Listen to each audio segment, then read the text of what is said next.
नमस्कार, मुंबई मेट्रो में आपका स्वागत है। मैं हूं आपके साथ कपिल शर्मा। पीएमसी चुनाव साथ लड़ने का एमएनएस का प्रस्ताव शिवसेना ठुकरा चुकी है, पर इस मुद्दे पर विवादों का सिलसिला थमने का नाम नहीं ले रहा। ताजा मामला सोशल मीडिया पर वायरल हुए एक मैसेज का है, जिसमें शिवसेना की मीडिया विंग ने एमएनएस से शिवसेना में विलय के लिए कहा है। हालांकि उद्धव ठाकरे ने इस मैसेज से अपना पल्ला झाड़ लिया है।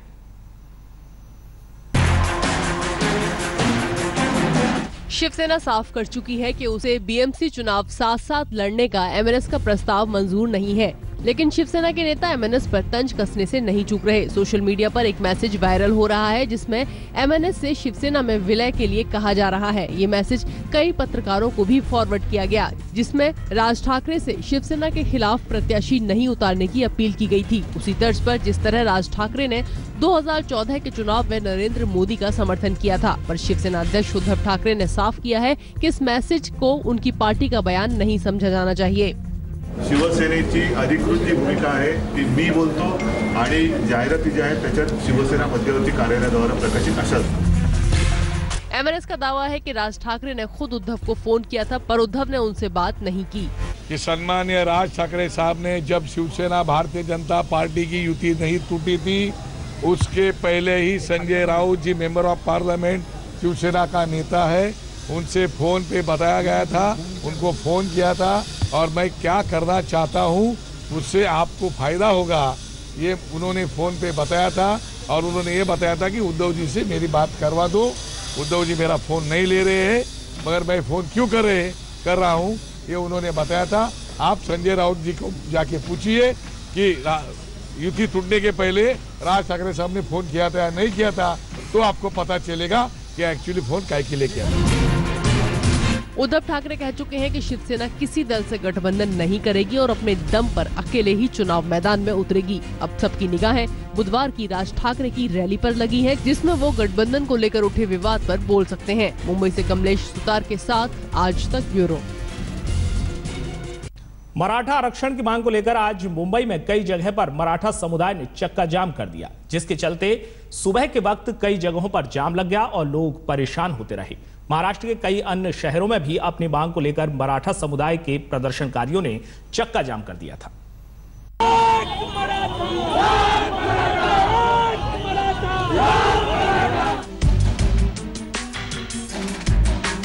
सुबह सुबह पीक ऑफिस आवर के वक्त मराठा मोर्चा के चलते कई जगह शहर की रफ्तार थम सी गई। आरक्षण की मांग को लेकर सैकड़ों प्रदर्शनकारियों ने मुंबई में कई जगह सड़कें जाम कर दी। मराठा समाज शिक्षा और नौकरियों में आरक्षण देने की मांग कर रहा है।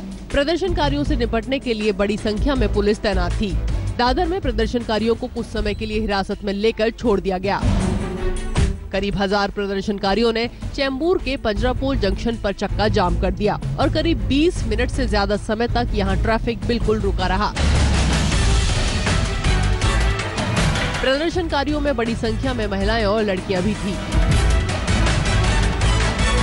कोपर्डी में जो हमारी भगिनी के ऊपर बलात्कार होकर उसका खून किया गया, वो आज तक वो लोग जिंदा है। 2 साल के बाद ये सरकार एफिडेविट फाइल करती है। ये सरकार सब जगह से हम लोग को यही दिखाना चाहती है कि हम आपकी मांगों के ऊपर किसी भी तरह से गंभीर नहीं है। मुझे 10वीं पहली से 15वीं तक जो नुकसान हुआ है मेरा ओपनिंग कास्ट के लिए, मुझे जो आरक्षण नहीं मिला है, जो चीज के लिए कितने पैसे मेरे गए, मैं हर गवर्नमेंट का जो फॉर्म भरती हूँ उसमें मुझे हर फॉर्म में मुझे 700 रुपए भरना पड़ता है और मागासवर्गीय लोगों को 150 रुपए भरना पड़ता है। तो आज तक मेरा 15,000 रुपए गया है इसमें। मैंने इतने फॉर्म भरे, लेकिन एक में भी मुझे सिलेक्शन नहीं हुआ है और आरक्षण नहीं मिला है। तो इसीलिए हम लोग का ये मोर्चा है।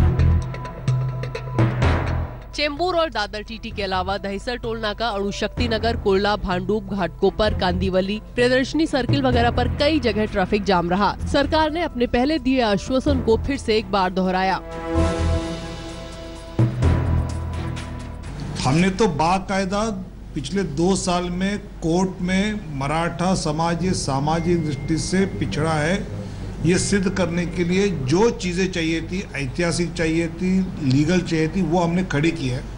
और इसलिए हम किसी को भी गुमराह करने की कोशिश नहीं कर रहे हैं। वास्तव में मराठा समाज को आरक्षण मिले, इसके लिए हमारा प्रयास है। इतना पढ़ के भी, इतना मेहनत करके भी हमें कौन सा भी हक नहीं मिला। हमें जिधर जो जगह दिखाते हैं वही दिखाते हैं, सिर्फ हम लड़ने के लिए है, बाकी कुछ हमें हक नहीं मिल रहा है।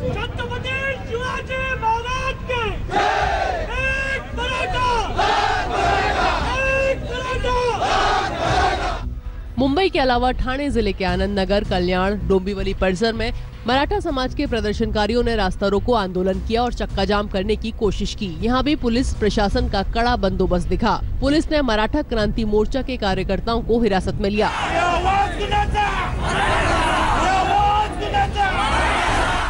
कोल्हापुर में भी मराठा समाज के हजारों लोगों ने पुणे बैंगलोर हाईवे पर चक्का जाम किया। इस चक्का जाम आंदोलन में महिलाएं बड़ी संख्या में थीं। ये चक्का जाम करीब 1 घंटे तक चला और हाईवे पर 20 किलोमीटर तक लंबी गाड़ियों की कतार लग गई। मुंबई, कोल्हापुर, ठाणे के साथ ही पुणे, नांदेड़, औरंगाबाद, नागपुर, अहमदनगर में भी मराठा आरक्षण की मांग को लेकर आंदोलन हुआ।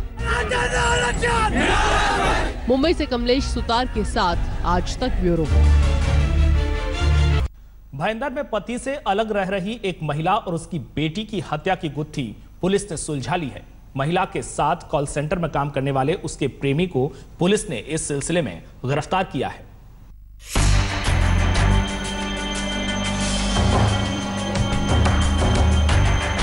तेईस साल के विनायक रमेश को अपनी प्रेमिका और उसकी बेटी की हत्या के आरोप में गिरफ्तार किया गया है।